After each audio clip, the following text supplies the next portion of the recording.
Buenas tardes. Nuevamente agradezco su participación aquí en la sesión de anestesia. El doctor José Antonio Cortés Lares será el ponente. Sí, agradezco también a los laboratorios Aspen eh, por la cooperación para que sea realizada esta sesión. Le paso el micrófono al doctor José Antonio. Muchas gracias. Agradezco enormemente el tiempo para poder estar con ustedes. Esta charla es un poquito diferente a la que normalmente pudiesen estar acostumbrados, porque vamos a ver algunos escenarios clínicos, algunos fundamentos que obviamente ya conocen, pero no está de más reforzarlo. Y obviamente compartir el conocimiento, que creo que es lo más importante en este aspecto. Mi nombre es Santiago Cortés, soy médico anestesiólogo. Al tener bastante tiempo libre acá en Ciudad de México, yo soy de Jalisco, tuve la oportunidad de realizar 3 altas especialidades, una en anestesia regional en el Instituto Nacional de Enfermedades Respiratorias, la segunda en clínica del dolor en el INCAN y la tercera en el mismo instituto, pero por parte de intervencionismo en dolor. Me he dedicado gran parte de estos años en Ciudad de México a la educación médica continua y pues bueno, espero que les agrade esta charla, que insisto es un poco diferente a lo que estamos acostumbrados. ¿Qué es lo que vamos a ver en estos pocos minutos que vamos a compartir? Bueno, obviamente introducción, datos que debemos de conocer para ir planeando las cuestiones de anestesia o de analgesia más bien.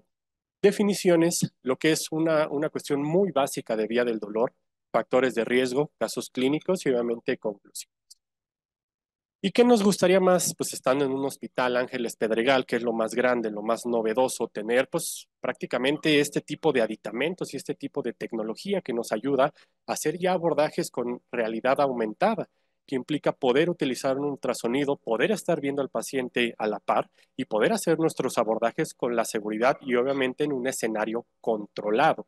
No es como que tengamos un paciente crítico y pásame mis lentes para hacer un abordaje, pero sí en forma de entrenamiento. Cuestiones de ultrasonido ya todos deberíamos manejar, no es única y exclusivamente de un departamento, sino todo quien sea interesado en esta área, pues es parte de. Pero también conocer que clínica del dolor o intervencionismo en dolor no es únicamente el hecho de hacer ultrasonidos, hacemos procedimiento por medio de tomografía, por medio de fluoroscopía, para colocación de catéteres, para ablación de plexos, para obviamente mejorar la calidad de vida y consecuentemente pues obviamente el dolor. En el segundo escenario estamos colocando un bloqueo por vía tomográfica epidural en una paciente paliativa, en la cual se utilizaban prácticamente 3 ámpulas de fentanilo para 24 horas, rescates de morfina de 5 miligramos, todo lo que ustedes conocen de vía de dolor, y la paciente persistía con rangos de 8 hasta 10 de dolor en las escalas numéricas análogas. ¿Qué fue lo que se hizo? Colocar un catéter a nivel epidural, pasarle fenol del 2 al 3% e irla neuromodulando para contener las crisis de dolor.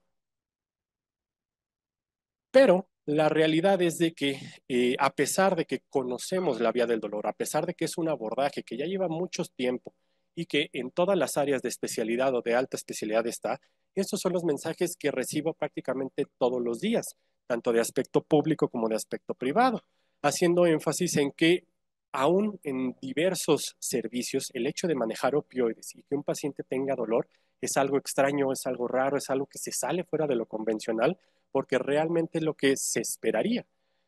Infusiones de morfina de 10 miligramos para 24 horas, fentalino 500 microgramos o incluso tramadol, y las interconsultas prácticamente todos los días no paran.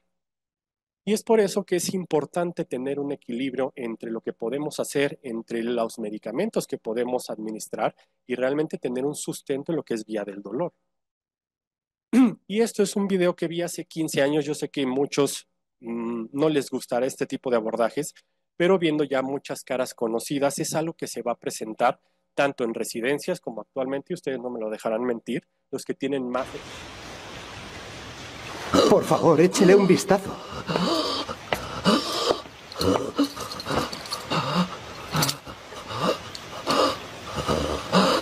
¿Te duele aquí? ¿Y aquí? ¿Te duele? Tráiganme agua caliente, toallas y ropa limpia, por favor. Ni se les ocurra entrar. Podría ser contagioso.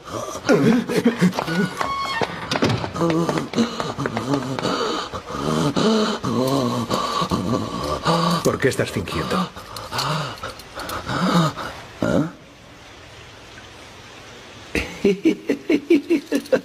No seas tan duro conmigo. Ningún médico había descubierto tan rápido que lo mío es puro teatro. He pensado que si me mandaban al hospital tendría alguna oportunidad de fugarme. El manejo de clínica del dolor o el control de agudo, posoperatorio o crónico implica mucho el aspecto psicológico, el aspecto al que nos enfrentamos. Al estar en ciertos institutos nos tocaba manejar este tipo de pacientes que eran reos y que era sumamente frecuente este tipo de escenarios. Estoy seguro que a más de uno de ustedes les llegó a suceder esto. Y esto no implica que estemos haciendo una mala valoración, sino tomar en cuenta ciertos aspectos a considerar. No perder la calma ante gritos del paciente, ante una crisis que aparentemente puede estar completamente descompensada, sino realmente hacer un interrogatorio rápido y dirigido y obviamente los síntomas deben de ser compatibles con una respuesta simpática que implica lo que ustedes ya conocen. Estos son los escenarios a los que yo me enfrento todos los días al estar en un instituto nacional enfocado a cirugía de tórax y el componente inflamatorio siempre se deja de lado.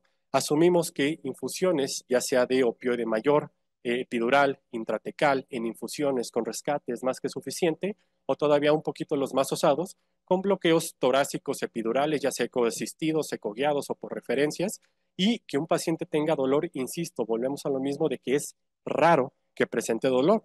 Pero yo siempre les comento, ¿dónde queda el componente inflamatorio? ¿En qué área lo estamos tratando con opioides mayores o con bloqueos?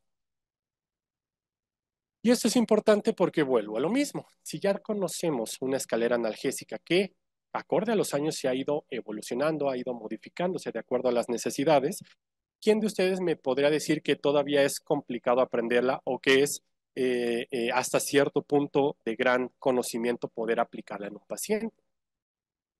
Pero yo les pongo un escenario y esto siempre se los platico a mis rotantes, a mis residentes o a los colegas de otras especialidades. Si yo coloco una sonda endopleural por el motivo que sea, en el paciente que sea, con las variables que ustedes consideren, ¿qué tipo de dolor estoy atacando? ¿Qué tipo de dolor estoy despertando u ocasionando?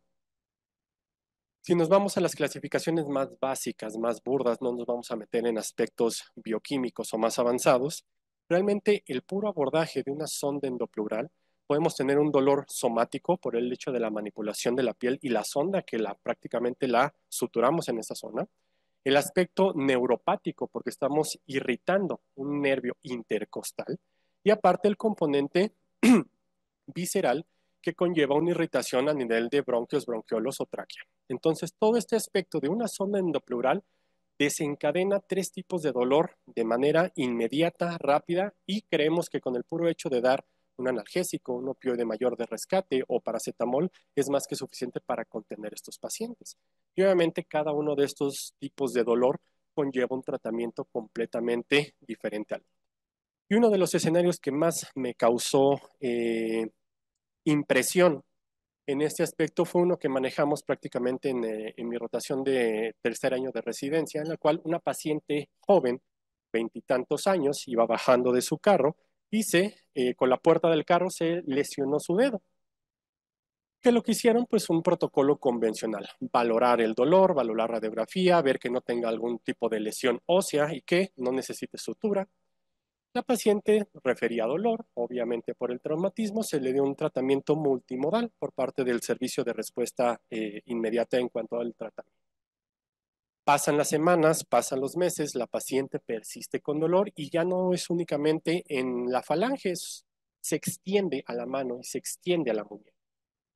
Se vuelve a dar tratamiento porque probablemente no lo siguió. ¿Quién de nosotros tolera una medicación de 3 o más fármacos durante una semana con horario? Es complicado, incluso con los antibióticos. Se vuelve a dar otro ciclo antiinflamatorio, se da componente tópico, se vuelve a revisar, aparentemente todo bien, y la paciente persiste con dolor. Y ya no únicamente en la mano, sino hasta a nivel del codo y con cierta inestabilidad en la extremidad, cosa pues que no es nada compatible con lo que estamos viendo. A alguien se le ocurre hacer un bloqueo periférico porque, pues bueno, es la era del ultrasonido, es la era de la analgesia ecoasistida y la paciente persiste con dolor. En la última valoración se hace una radiografía para comparar la primera de aspecto inmediato con 3 o 4 meses después que se valoró y se ven diferencias significativas, donde clínicamente la paciente se ve así. Y eso se llama síndrome doloroso regional complejo, que implica una predisposición genética a padecer dolor y que muchas veces lleva un componente simpático o de otra índole, lo cual analgésicos convencionales no van a mejorar por más que nosotros lo ajustemos y lo ajustemos cada vez que veamos a esa paciente.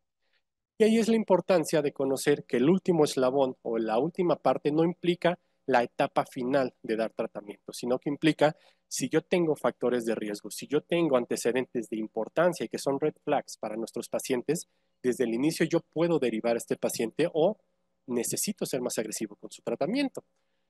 ¿Por qué? Porque ese tipo de patologías en un inicio se trataban con bloqueos de ganglio estrellado. Este es un abordaje de mi maestro Ricardo Plancarte que se hace en un paciente con características similares y que se hace mediante vía fluoroscópica, en los cuales se coloca un catéter epidural convencional, pero a nivel de el ganglio estrellado, se ve la imagen, se corrobora con medio de contraste y se administra dosis subsecuentes del medicamento para tratar de contener la progresión de la patología de este paciente. ¿Qué es lo que sucede si no se trata de manera adecuada? Los pacientes pueden perder la extremidad en el aspecto de funcionalidad.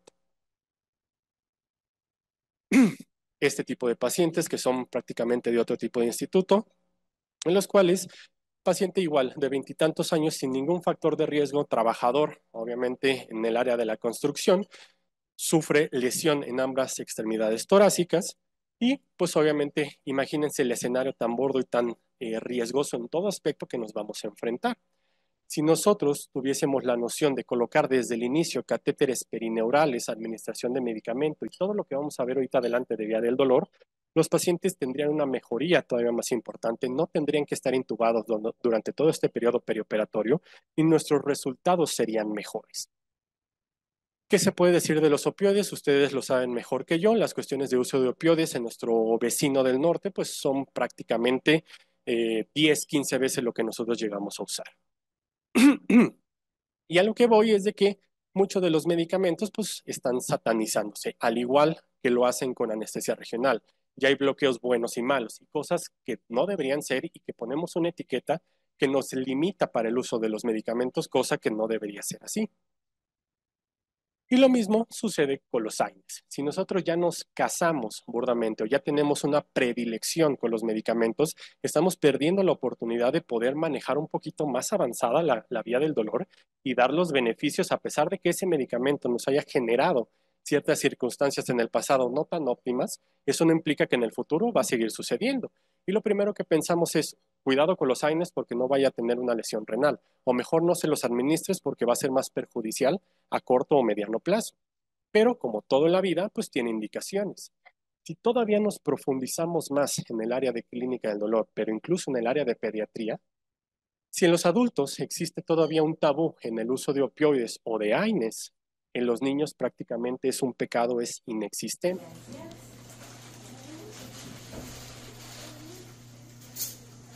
¿Te duele algo, corazón? ¿Dónde te duele, chula? ¿No te duele o sí? ¿Dónde, corazón? Dime con tu manita. Ok. ¿Ahí duele mucho?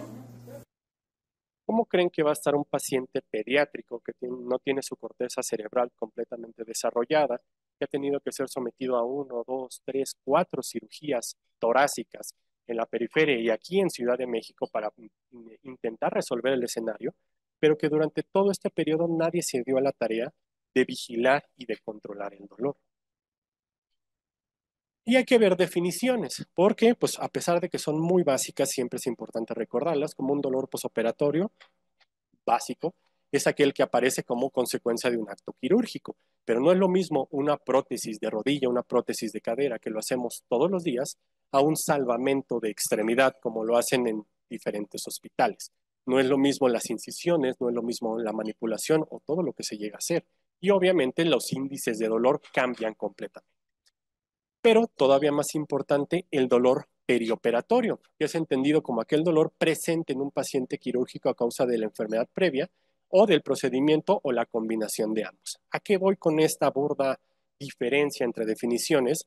Que esto, entre comillas, podría ser un escenario controlado porque no es un escenario típico, pero un paciente que tiene una fractura, que esto es un paciente real, una fractura en la parte posterior que nadie se dio cuenta y que hasta que dejó de caminar la paciente empezaron a estudiarla, pues imagínense un adulto mayor con cardiopatía isquémica, con alguna alteración vasomotora, que está constantemente con dolor y con uso de opioides. Y ahí es donde empezamos a satanizar los medicamentos en vez de utilizarlos de manera adecuada.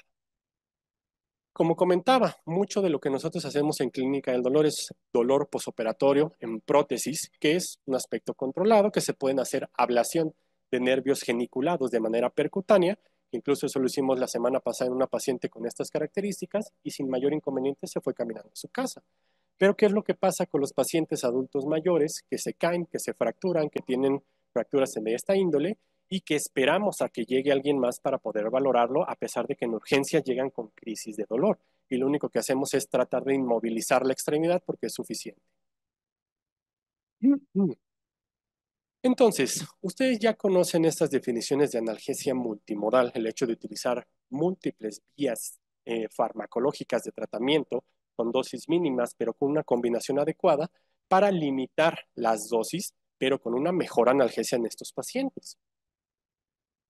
Pero, pues, como se los comento y viendo acá a los chicos que están haciendo su residencia, sus adiestramientos, hay que tener importancia en el, primero, salvaguardar la vida. No me voy a poner a administrarle opioide mayor, morfina, fentanilo a un paciente con estas características si se está infartando, ¿sí? Primero necesito salvaguardar la vida del paciente, hacer un diagnóstico, hacer todo el protocolo de cardiopatía isquémica y posteriormente dar tratamiento para el dolor, que afortunadamente tenemos muchas vías.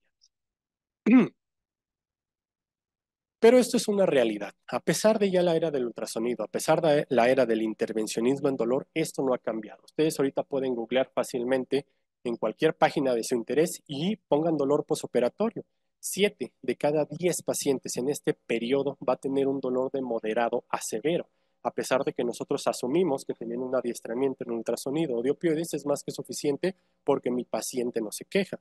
Pero realmente la realidad de los estudios es esta. Entonces, si ya tenemos mucho conocimiento, si ya tenemos el entrenamiento, ¿por qué estamos obteniendo los mismos resultados? Hace un par de semanas tuve la oportunidad de también hablar con el servicio de urgencias de aquí mismo, de este hospital, y pudimos cambiar mucho de los pensamientos o las predilecciones por ciertos comportamientos que teníamos, y decían, bueno, pues es que eso es el periodo perioperatorio, ¿no? El anestesiólogo debe estar al pendiente y tiene muchas fallas y demás. Y lo que les comentaba era exactamente lo mismo. Los números de urgencia, pues créanme que no mejoran. El dolor es una de las principales quejas en pacientes derivados al hospital y es hasta casi el 80% de las consultas y obviamente de la intensidad de dolor. El control del dolor no debe retrasarse mientras esperan los estudios diagnósticos, los estudios de imagen. Afortunadamente ahorita ya no es tan frecuente, pero no me dejarán mentir, hace 10, 15, 20 años llegaba un paciente con una colecistitis aguda, con una apendicitis, con un abdomen agudo, y ¿qué decíamos? No le pongan ningún analgésico hasta que venga el cirujano, ¿no? Hasta que lo valore, como si realmente la progresión o el cambio del cuadro fuera extremadamente dramático o evitara que el paciente llegara a una sala de quirófano. Eso es completamente erróneo, ese pensamiento deberíamos cambiarlo porque incluso ya es motivo de demanda. Tener un paciente más de 30 minutos en un servicio de urgencias con dolor puede ser altamente demandable y ya ha pasado. En cuanto a analgesia multimodal, hay otra de las cuestiones que me causa mucho interés, porque si nosotros nos vamos a este tipo de pirámides en las cuales vamos escalando los medicamentos, de tener en la base lo que es paracetamol, AINES o esteroides, y que el paciente no responda adecuadamente, automáticamente brincamos a los opioides, dejando fuera prácticamente toda la gama de medicamentos que podemos utilizar, que realmente tenemos, pero que algunas veces no queremos usarlos por cualquier motivo. El uso de varias técnicas o medicamentos para dirigirse a múltiples receptores ya ha demostrado su evidencia y su eficacia. Y no solo en el aspecto agudo, sino en el aspecto de cronificación del dolor. siempre les hago el comentario que no hay lotería buena. Todas las loterías son malas. Si yo me gano 100 millones, al final de cuentas puedo pelearme con mi familia, me pueden asaltar, me pueden secuestrar. Entonces, realmente creo que ninguna lotería es buena. Y seguimos haciendo estudios como de los nuevos opioides llamados oliceridina, que quieren suplir al aspecto de la morfina o suplir a otro tipo de opioides mayores o atípicos, pero realmente esa será la respuesta a mejorar nuestros números de dolor. Los protocolos ERAS, ampliamente conocidos por todo el servicio, todo el equipo perioperatorio, hacen énfasis en el aspecto de manejo multimodal. Dale varios fármacos para contener el dolor, para contener esta respuesta simpática y poder ayudar a que ese paciente no tenga tanto dolor, pero también que no se cronifique. Pero si ya tenemos tablas de cirugías que están relacionadas a cronificación del dolor, yo me puedo ir adelantando en mi tratamiento. Cuestiones tan básicas que todos hemos manejado aquí, cuestiones de amputaciones, que ese normalmente es un paciente desafortunadamente menospreciado. Estamos viendo que hasta un 80% de dolor neuropático esos pacientes van a presentar. ¿Por qué no lo manejamos de manera multimodal? ¿Por qué no lo iniciamos desde que lo captamos en rehabilitación, en psiquiatría, en clínica del dolor, si sabemos lo que ya va a pasar? Tal vez 2 pacientes se salven, pero 8 van a pasar por ese camino. Si nosotros nos vamos a cesáreas, hasta un 50% pueden generar dolor neuropático por el tipo de incisión que hacen y por el daño a raíces periféricas que no son motoras. Si no son motoras, se puede mover, puede caminar, entonces menosprecio ese tipo de síntomas. Si nos vamos a las famosas hernias inguinales, vean, los atrapamientos, las famosas inguinodinias, pueden ser hasta igual un 80%. Y así nos podemos ir con cada una de las cirugías que realmente nosotros hacemos o que estamos con un equipo y nos vamos a sorprender de los datos que podemos encontrar en la literatura. ¿Y por qué es importante eso? Por 2 puntos de relevancia. El primero, yo me puedo adelantar en el tratamiento de esos pacientes, porque si tiene mucho porcentaje de cronificación, desde antes yo puedo dar tratamiento. Pero todavía más importante, en 20, 30 años vamos a tener un problema de salud sumamente relevante. ¿Por qué? El dolor crónico ya se considera como un rasgo hereditario complejo, del 30 al 70%. ¿Qué vamos con esto? Papás, adultos jóvenes que padecieron dolor crónico, su descendencia se va a duplicar en cuanto a la sensibilización del dolor que pueden presentar a pesar de que hayan hecho una cirugía perfecta. Y aquí lo estamos viendo. Investigaciones anteriores han demostrado que el 50% de los niños y adolescentes con dolor crónico tienen o tuvieron un padre con dolor crónico. Entonces, imagínense el impacto que vamos a tener. Les podría dar múltiples esquemas, múltiples infusiones, múltiples tips para poder manejar este tipo de pacientes. Algunos estarían de acuerdo, algunos otros no, que es cuestión válida, pero al final de cuentas creo que el único que nos puede juzgar son los pacientes. ¿Y qué quieres para que ya no te duela? El catete. ¿Cuál, mi amor? ¿El que va en dónde? En la escuela. Ok. Ahorita vienen a ponértelo, ¿sale?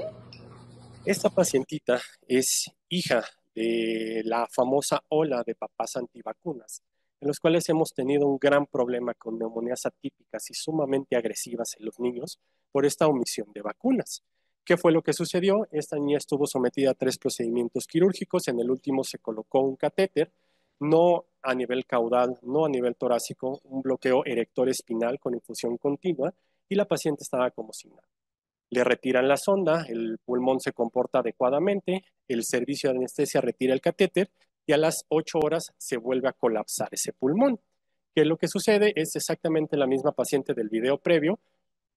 Alguien de 4 años que todavía no tiene un conocimiento tan fidedigno de todo lo que nosotros sabemos, ella puede asumir que si yo podía comer, yo podía jugar, yo podía dormir con algo que le llaman catéter que va en la espalda y ahorita me duele, pues vuélvemelo a poner, ¿no? Prácticamente a las 6 meses después de un bloqueo, Tú puedes, tú puedes. vuelve a estar como... Y esto no únicamente es por el hecho de colocar estos bloqueos, sino por hacer el manejo adecuado de lo que es vía del dolor. Entonces, muchos me preguntarán, o mucho es la pregunta prácticamente de todas las sesiones, Bueno, ¿tú cómo los valoras? ¿Tú qué es lo que pones atención para poder ayudar a estos pacientes? Y yo me baso muchísimo de mi práctica en este artículo de más de 50,000 pacientes, en los cuales hicieron múltiples cirugías, múltiples abordajes, los trataron de homogenizar y los factores de riesgo les dieron obviamente un seguimiento bastante prolongado y detectaron a los pacientes que desarrollaron cronificación del dolor y ahondaron en las variables que eran semejantes entre este tipo de pacientes. Entonces, no lo digo yo, lo dice el artículo, el hecho de ser mujer es un factor de riesgo. Una edad menor a 54 años, que él o la paciente ya tenga un dolor crónico preexistente o contacto con el uso de opioides, a pesar de que sean opioides atípicos como puede ser un tramadol o un tapentadol, una cirugía mayor a 90 minutos y que tenga ansiedad y vulnerabilidad. 3 o más factores que tenga esta paciente o estos pacientes es una varianza o una variable bastante fuerte para cronificación del dolor. ¿Qué tanto nos tardamos en hacer esas 6 preguntas? 2 minutos. Y en cuanto a vía de dolor, insisto, no me voy a meter mucho porque son cuestiones muy básicas y que no vamos a ahondar, insisto, en aspectos moleculares, pero sí que tengan en cuenta en qué punto nosotros podemos abordar y dónde estamos incidiendo en nuestro tratamiento y obviamente en el comportamiento del paciente.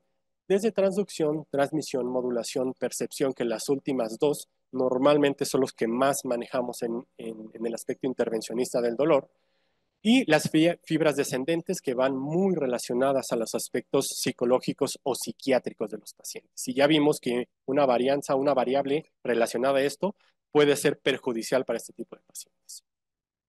Ibuprofeno y paracetamol, como podemos ver, ibuprofeno tiene más efecto a nivel periférico y está mucho más relacionado a los aspectos traumáticos o quirúrgicos y tiene una buena contención del aspecto inflamatorio, como lo vamos a ver. El aspecto de paracetamol es más a nivel central por parte de prostaglandinas cerebrales. Y como lo pueden ver en todas las escaleras analgésicas o en los elevadores analgésicos o en el artículo que hayan leído en cuanto a manejo del dolor, que ahorita, insisto, hay muchas modificaciones, el primer paso siempre va a ser estos 2 fármacos, paracetamol y AINES, obviamente con ciertos criterios, de acuerdo a lo que traiga burdamente arrastrando el paciente, que ahorita lo vamos a ver más adelante. En aspecto farmacológico, lo que ustedes ya conocen, este tipo de medicamentos, o al menos el primero, ibuprofeno, tiene su incidencia en lo que es COX-1 y COX-2.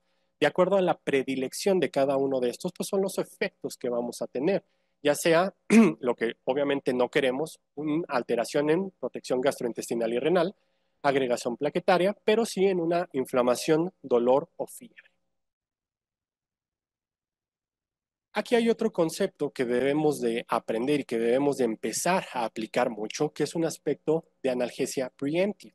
Este tipo de analgesia se suele confundir con lo que normalmente nosotros hacemos de dale u otórgale o administrale todo el tipo de medicamentos que normalmente usamos, independientemente si es antes, durante o después de la cirugía o del procedimiento. No obstante, esta estrategia analgésica implica la administración de analgésicos antes de que se produzca el dolor. ¿A qué voy con esto? Tengo un paciente que tiene gonalgia, que afortunadamente no tiene tanto dolor o índices de dolor, pero ya tiene una limitación en cuanto a su movilidad. Si yo voy a los estudios de qué es lo que hacen con este tipo de cirugías, todos los pacientes que van para prótesis, todos tienen destrucción de fibras periféricas que pueden generar un dolor neuropático. Todos. ¿A qué voy con esto? ¿Qué tan clínicamente significativo es? Pero yo manejando en el aspecto agudo y en el aspecto crónico de estos pacientes, 1000 veces prefiero empezar a tratarlos desde el aspecto neuropático antes de que hagan la incisión a esperarme a que desarrollen síntomas.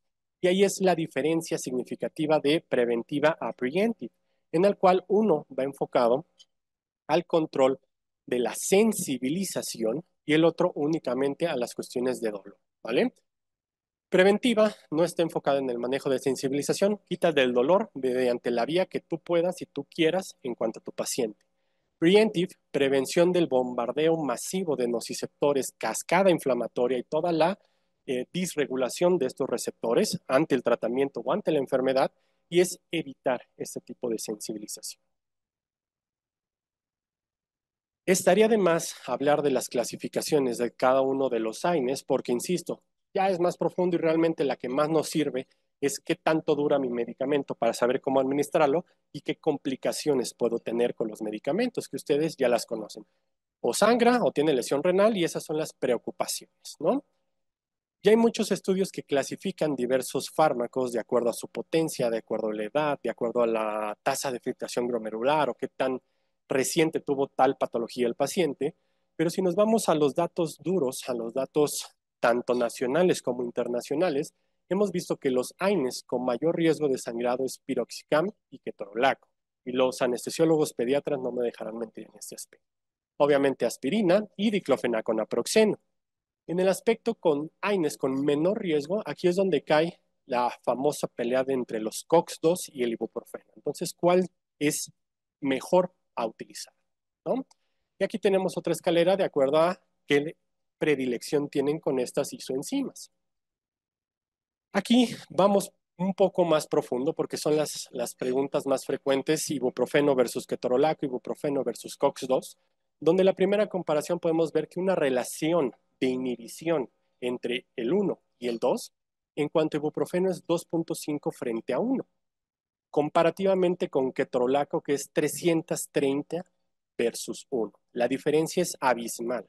Y ese es el motivo por el cual muchos cirujanos pediatras dicen, ok, sí maneja tu analgesia, pero si vas a utilizar ketorolaco, no lo utilices antes de que se haga la incisión porque me empieza a sangrar el niño, ¿verdad? Y muchos de nosotros creíamos que era mentira o que era paranoia de ellos y realmente no. Sí genera mucho sangrado antes la administración o con este tipo de ideas preventivas. Se ha demostrado que el ketorolaco aumenta la incidencia de pérdida de sangre intraoperatoria y obviamente posoperatoria, que se puede manejar y se puede contener mediante múltiples vías. Aquí no se trata de echarle tierra a ningún medicamento, sino saber cuándo utilizarlo. Si tengo un paciente joven, necesito un proceso mayor de antiinflamatorios y no tiene ningún antecedente, no estaría de más. Si ya tiene ciertas banderas rojas, como lo hemos visto durante toda esta charla, ahí es donde yo puedo decidir qué es lo mejor. Y en el aspecto de funcionamiento renal, yo sé que la mayoría de nosotros, y yo me incluía en este aspecto, es decir, no hay mejor que los COX para evitar una lesión renal, porque tengo un paciente adulto mayor que ya tiene antecedentes de litiasis renal, no obstante ya en seguimientos prolongados y con homogenización de estos pacientes, en los cuales tenían una tasa de filtración glomerular de arriba de 60, estamos viendo que etoricoxib y ibuprofeno, que son las comparativas más importantes en este país del norte vecino, es hasta 3 veces más lesionable con etoricoxib que con el mismo ibuprofeno. Y no lo digo yo, prácticamente lo dice la Sociedad de Nefrología de Estados Unidos. Y entonces, ¿qué es lo que tenemos que hacer para otorgar un tratamiento, para poder ayudar a estos pacientes y para poder manejar adecuadamente la vía del dolor? Hay múltiples protocolos. Lo que yo siempre les hago énfasis en este aspecto es lo que traiga arrastrando, y aquí retomo la frase, lo que traiga de antecedentes, lo que tenga de factores de riesgo, lo que tenga de cualquier tipo de alteración que me pueda influir en este aspecto, hay que indagar un poquito más, ¿vale? ¿Cuántos medicamentos? ¿Por qué lo estás tomando? ¿Quién te dio el tratamiento? ¿Quién te otorga el medicamento? Porque todo eso es bien importante.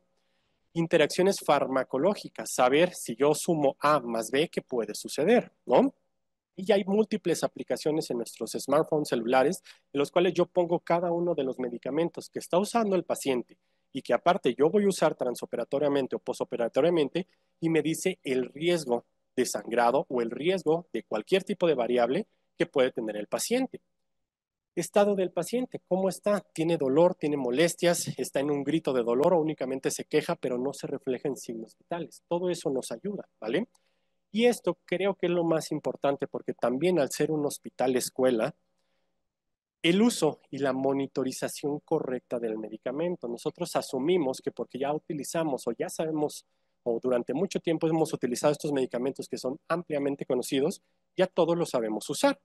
Y la realidad, insisto, no es para quemar a ningún hospital, pero esto me lo he encontrado fácil en 3 hospitales diferentes, en los cuales sí dicen que la lidocaína es muy buena para la liberación o para detener más bien la inflamación de interleucinas proinflamatorias, disminuir el uso de opioides, disminuir todos los índices de dolor, pues ponle un frasco directamente de lidocaína de 50 mililitros para 24 horas, ¿no?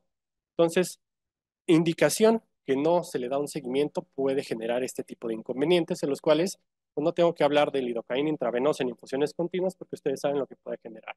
Problemas cardiovasculares e incluso alteraciones de intoxicación que van relacionadas pues, a uso de intralípido, ¿no? Y ahora la otra parte de la moneda. Bueno, ya con todas estas variables que nos hablaron de complicaciones, de alteraciones, de factores de riesgo, de banderas rojas, pues mejor dejamos a los pacientes así. Y no, desafortunadamente si tenemos a un paciente con dolor y lo dejamos con dolor, las complicaciones son todavía más elevadas. Tanto en el aspecto respiratorio, son los típicos pacientes que no se pueden reincorporar, que prácticamente tienen alteraciones pulmonares, que están desaturando, que tienen atelectasias y que no se pueden recuperar por el puro hecho de padecer dolor.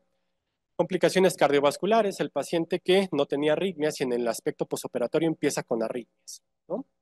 Complicaciones digestivas, obviamente en todo lo que es ahorita cirugía robótica y demás, esos pacientes que no se pueden recuperar, que no caminan, que no se mueven, y empezamos a crear una bola de nieve de complicaciones al pensar que algo en la cirugía estuvo mal y realmente no, simplemente el paciente tiene dolor, ¿no?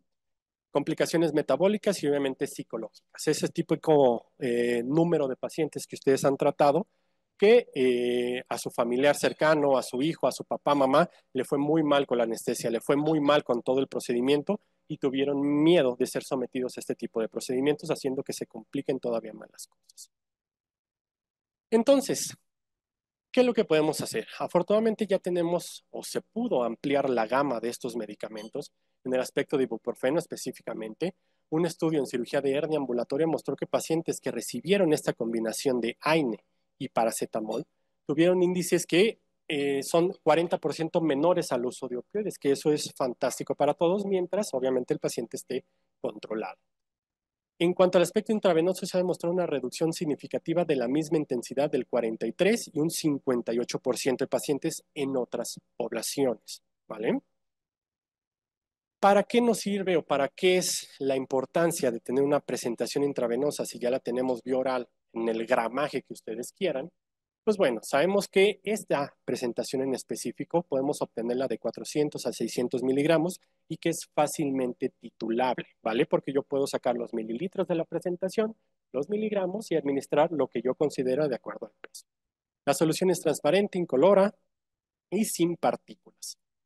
El inicio de acción yo creo que es de las cuestiones más importantes, como cualquier analgésico, ya sea opioide o no opioide, de aspecto intravenoso empieza a hacer efecto a los 15 minutos, que es rápido comparativamente con algo bioral, que son 45 minutos, una hora, ¿no? Tiene una duración de 6 horas y podemos utilizar hasta 6 a 8 horas sin superar 2.0 gramos de medicamento al día. Y esto es una de las principales indicaciones. Si yo tengo un paciente con estas características pediátrico que desafortunadamente tuvo la mala fortuna de tener una quemadura eléctrica con esta complicación y que mientras ven aquí en Ciudad de México, porque él es de Oaxaca, en dónde pueden reponer o dónde pueden controlar esta lesión, pues ¿cómo creen que va a estar el paciente? ¿Cómo creen que va a estar con dolor? ¿Y alguien se atrevería a darle alguna cápsula o tableta a este tipo de pacientes para controlarlo del dolor? Realmente no. Entonces, tener presentaciones intravenosas siempre es importante. Los efectos está indicado, y esto siempre pongo las comillas, porque dicen analgesia moderada a intensa. Yo soy de la escuela o del pensamiento que no necesito esperar a que un paciente empiece a quejarse o empiece a tener dolor para decir, ah, es un dolor moderado, ahora sí voy a darle indicación de medicamento. Insisto, si ya tengo las banderas rojas y ya sé a qué tipo de cirugía está sometido y las complicaciones de esta cirugía, pues obviamente me puedo adelantar. Entonces, esto de analgesia moderada intensa, yo lo dejaría en paréntesis. Si tienen las indicaciones para administrarlo, yo se lo empiezo a administrar desde antes que lo operen, ¿vale? ¿Para qué? Para el componente inflamatorio. Reduce la inflamación y el edema local, que es muy importante, y es un es un medicamento opioide ahorrador, en los cuales ya hemos visto del 40 a 54% va a reducir el uso de opioides, y esto toma relevancia posiblemente en cirugías gastrointestinales, que lo que quieren los cirujanos pues, es que no se utilicen los opioides, ¿no? Efectos adversos, estos no son específicos, son para toda la familia de los medicamentos con sus detalles, como ya lo vimos. Sí tiene un riesgo de gastroparesia y de sangrado, como todo AINE, pero no es lo mismo comparar, como ya lo vimos, un ibuprofeno versus un ketorolaco intravenoso. Inhibición plaquetaria y nefrotoxicidad con uso crónico. Ustedes saben que hay indicaciones para cada uno de los AINES. Normalmente los ciclos de antiinflamación, de acuerdo a si es adulto mayor o si es adulto convencional o niños, cambian, pero no debería superar los 3 a 5 días con una dosis de prácticamente cada 8 horas. Contraindicado en úlcera péptica activa, insuficiencia renal severa. Eso implica que a todos los pacientes deberíamos tomarle su tasa de filtración glomerular independientemente de lo que vengan. Y pues obviamente las embarazadas, que eso es otro mundo aparte que no nos vamos a meter. La eficacia analgésica es comparable o mayor frente al ketorolaco. La administración intravenosa pues obviamente es más rápida y la combinación de ibuprofeno con paracetamol provee una analgesia mayor. Y si nos vamos a los estudios, se ha utilizado prácticamente esta presentación en múltiples cirugías, desde lo que es pacientes pediátricos con precisamente la comparativa de ketorolaco versus ibuprofeno, con cirugías de abdomen inferior, donde el primero pues tiene una mejor evidencia en cuanto al dolor y obviamente en cuanto a complicaciones. Las cuestiones de metaanálisis de dolor y de fiebre, que si tenemos un paciente con las dos, pues obviamente mi primera elección no sería un ketorolaco. ¿Estamos de acuerdo? Cuestiones de cirugía artroscópica de rodilla con ibuprofeno en precisamente la definición que vimos preemptive de 800 miligramos, puede considerarse que reduce el dolor posoperatorio de manera importante y obviamente el consumo de opioides. Y así nos podemos ir con cada una de las guías o cada uno de los estudios. Insisto, no es para todos los pacientes, tiene sus indicaciones específicas, pero si tenemos pacientes bastante similares en sus variables, los resultados hablan por sí mismos. Incluso las cuestiones de las guías Prospect, que son las más respetadas, en colecistectomía laparoscópica, aquí estamos viendo analgesia sistémica, que usa paracetamol y AINES y hace un énfasis en este aspecto, y fracturas de cadera, donde paracetamol, AINES o incluso COX-2 pueden utilizarse de manera preoperatoria, intraoperatoria y posoperatoria.